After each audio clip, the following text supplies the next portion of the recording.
Eh ben, on va parler de votre foie, messieurs, dames. Bah oui, ce pauvre organe que vous vous apprêtez à maltraiter pendant les fêtes de fin d'année, alors qu'il vous a rien fait, après tout, votre foie. Virginie Charot, au rapport, notre nutritionniste qui vient une fois par mois pour nous donner ses conseils. Toi, c'est toi qui as proposé ce sujet fort à propos, j'ai envie de dire. Oui, parce qu'au détour d'une conversation, on se disait que c'était mieux de manger le foie gras que de faire le foie gras. Ah, en fait, hein, ça me dégoûte. Voilà, c'est juste pour faire l'introduction de la chronique. C'est ce fameux organe, alors je ne sais pas si vous êtes au courant, mais c'est un de nos organes les plus gros à l'intérieur du corps. Et il a un rôle très très important parce que c'est lui qui va capter tout ce qu'on mange en premier. D'accord. Donc tout ce qu'on Avant mange. l'estomac. En fait, non, juste après l'estomac. On mange, ça va être digéré au niveau de l'estomac, assimilé, c'est-à-dire que ça rentre dans notre système interne au niveau du sang. Ouais. Par l'intestin et direction la veine porte qui part direct au foie. Et le foie est le premier organe cible, c'est le premier organe qui récupère tout. C'est lui qui encaisse, quoi. C'est lui qui encaisse les bonnes choses, les moins bonnes choses. Et en période des fêtes, il aura beaucoup de travail avec l'alcool, le gras, le sucré, etc. Tu m'étonnes, période de fête, période d'excès. Comment on va aider notre corps à bien gérer ce passage en 2018? On va le découvrir tout de suite. Et justement, toi, tu es venu parce que tu es venu avec un invité, Philippe, on l'a dit, qui est ostéopathe, parce que c'est complémentaire. Alors, on va parler de la partie alimentation dans un instant, mais moi, ça m'a surpris. Alors, je vais rappeler votre nom, Philippe Seignerin. Vous êtes ostéopathe avenue de Gramont à Tours depuis une vingtaine d'années, je crois. Moi, je suis déjà allée chez l'ostéopathe plein de fois, quand j'avais mal au cervical, quand j'avais mal au dos, quand j'avais mal aux os, en fait, mais pas quand j'avais mal aux organes. Je savais même pas que c'était utile. Je ne sais pas si vous, David, vous saviez. Non. Non. Et ben voilà, on était deux à ne pas le savoir sur ce plateau. On peut aller chez l'ostéopathe pour plein de raisons. Erwan nous racontait qu'il y était allé pour traiter sa cicatrice de la balle qu'il a pris au Bataclan. Ouais. Donc voilà, c'est une raison pour les autres, pour les bébés, pour les femmes enceintes. Il y a plein de sujets possibles. Le but de l'ostéopathie, c'est de redonner de la mobilité au tissu du corps pour qu'il fonctionne mieux, parce que pour bien fonctionner, il faut que tout circule autour, qu'il soit bien nourri, bien vascularisé, bien informé.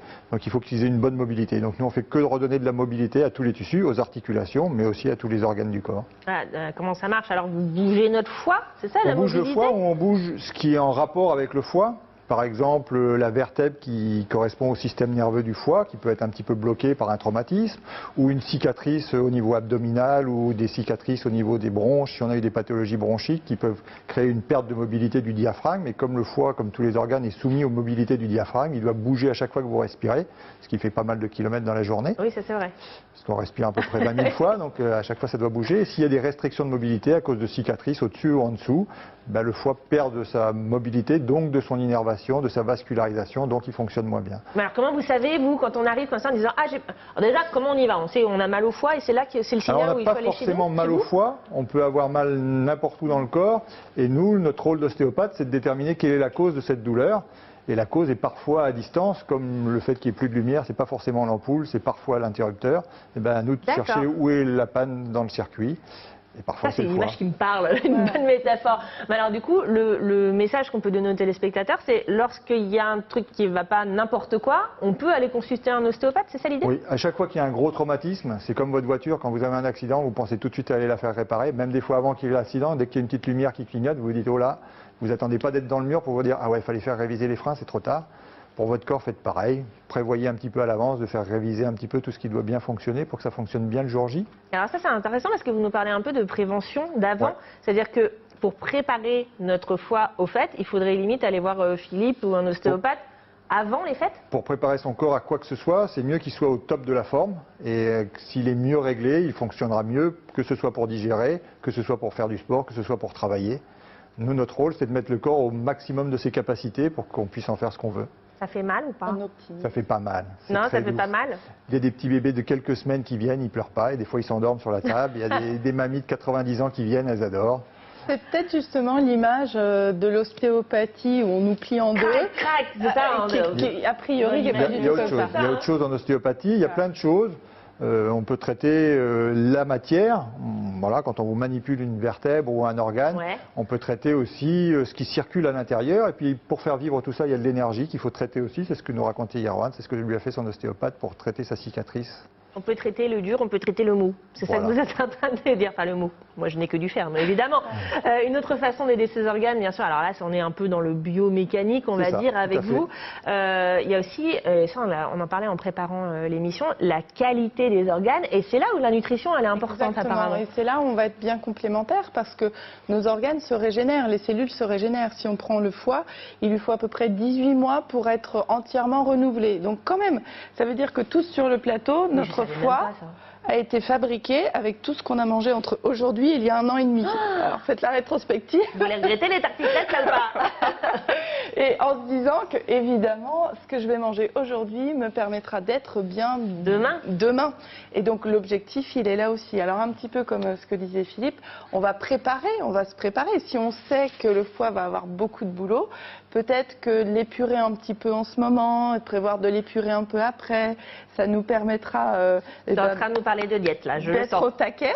Non, pas forcément. Je suis en train de nous dire que si j'ai prévu finalement de manger des chocolats, de manger du gras, etc., peut-être qu'en amont, je ne vais pas trop en manger et peut-être qu'en après, je vais le diluer aussi en me disant, plutôt que de la boîte que mamie va m'offrir, plutôt que de la manger en 2 jours, je vais peut-être me la manger sur les 15 premiers jours de janvier. En fait. C'est vraiment dans Il faut le garder devant soi comme ça et résister, c'est horrible. Ah non, résister, non. Mais se dire que tous les jours, on va avoir le petit plaisir, la petite chance de pouvoir faire durer parce que on pourra en profiter plus longtemps, n'est-ce pas?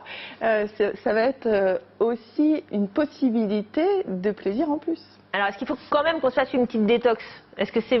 Enfin, j'ai parlé de diète tout à l'heure, mais est-ce qu'on peut au moins... comment on fait pour manger plus léger techniquement en fait? Alors, techniquement, notre foie aura besoin de pas trop travailler. Et je dirais l'élément de base, ça va être déjà de s'hydrater. De l'eau. Avoir de l'eau. De l'eau sous toutes les formes. De l'eau pétillante, de l'eau plate. Et puis de manger régulièrement également. Ce qui encrasse le foie, c'est plutôt le gras et le sucre, l'alcool également. Donc de manger régulièrement des aliments fibreux. Alors Émilie, je pense que vous voyez de quoi je parle, les aliments fibreux. Des poireaux. Oui, tous les fruits et légumes en fait. C'est ça. Tous les fruits et légumes d'en manger régulièrement, sous forme crue, sous forme cuite. Alors il y a des vedettes au niveau hépatique. Ah vas-y, dis-nous les copains du foie alors. Le radis noir par exemple en ce moment. Ou tous les radis d'hiver. L'artichaut. Voilà. Donc tous ces aliments un peu fibreux, ça va être vraiment des alliés au niveau du foie. Et puis d'ailleurs, on les retrouve en tisane, mais la tisane associée, encore une fois, avec une consommation d'eau. Donc plutôt que d'essayer d'épurer avec des draineurs, des choses complexes, c'est vraiment de se dire, je vais m'habituer à boire, là, régulièrement, de l'eau. À partir de maintenant? À partir de là, les fêtes, c'est fin décembre, là, on est quoi, le 15? On a voilà, une semaine et demie. Une semaine, on va se forcer à boire peut-être un petit peu plus, penser à des tisanes le soir, et puis systématiser la présence d'au moins un légume cru chaque jour. Et puis, au moment des fêtes, de se dire, je joue la partie de l'apéritif jusqu'à la bûche, avec des petites parts pour éviter la fameuse crise de foie. Et la fameuse crise de foie, c'est quand il y a trop de graisse à digérer d'un coup, on sature, on n'y arrive plus. Complètement débordé. Mais c'est vrai qu'en fait, je suis en train de faire le lien pendant que vous êtes en train de parler tous les deux. C'est que l'ostéopathie, la nutrition, effectivement, il y a des vrais ponts parce que en cas de prise de poids importante, en cas de perte de poids importante, forcément, ça modifie la façon dont on se tient, la posture. Et là, forcément, il y a des choses à faire, à travailler en double. Adapter la posture aux variations de la personne. Et alors, vous avez l'habitude de travailler ensemble. Je veux dire, je savais même pas que c'était des métiers complémentaires, mais finalement, ça fait sens. Alors effectivement, ce sont des métiers complémentaires, comme on est complémentaire avec les coachs sportifs, comme on va être complémentaire aussi avec des psychologues ou avec des hypnothérapeutes, ou selon le besoin des gens. Nous, on agit selon notre spécialité. Donc moi, pour aider les cellules à se renouveler au mieux, Philippe Seignerin pour jouer plus sur les postures, la mobilité, etc.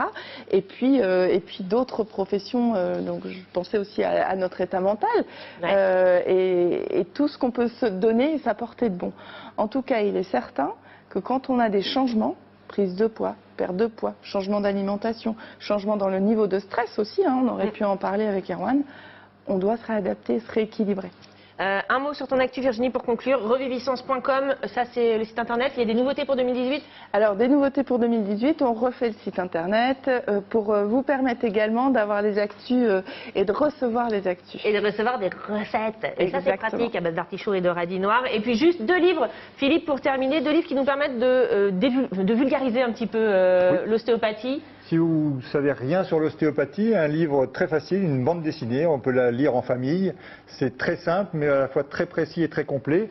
Et puis, L'ostéopathie pour tous. L'ostéopathie pour tous. Et si vous connaissez déjà un petit peu l'ostéopathie, que vous voulez aller un petit peu plus loin, voilà, sur le concept de globalité voilà, en pour savoir ostéopathie. que justement, l'ostéopathie, ça ne soigne pas que les articulations, mais qu'on peut soigner tout le corps, et ça vous explique pourquoi et comment. Merci à tous les deux. Allez, j'espère que vous avez déjà moins mal au bide. En tout cas, vous savez ce qu'il faut faire à partir de maintenant. www.reviviscence.com pour retrouver Virginie.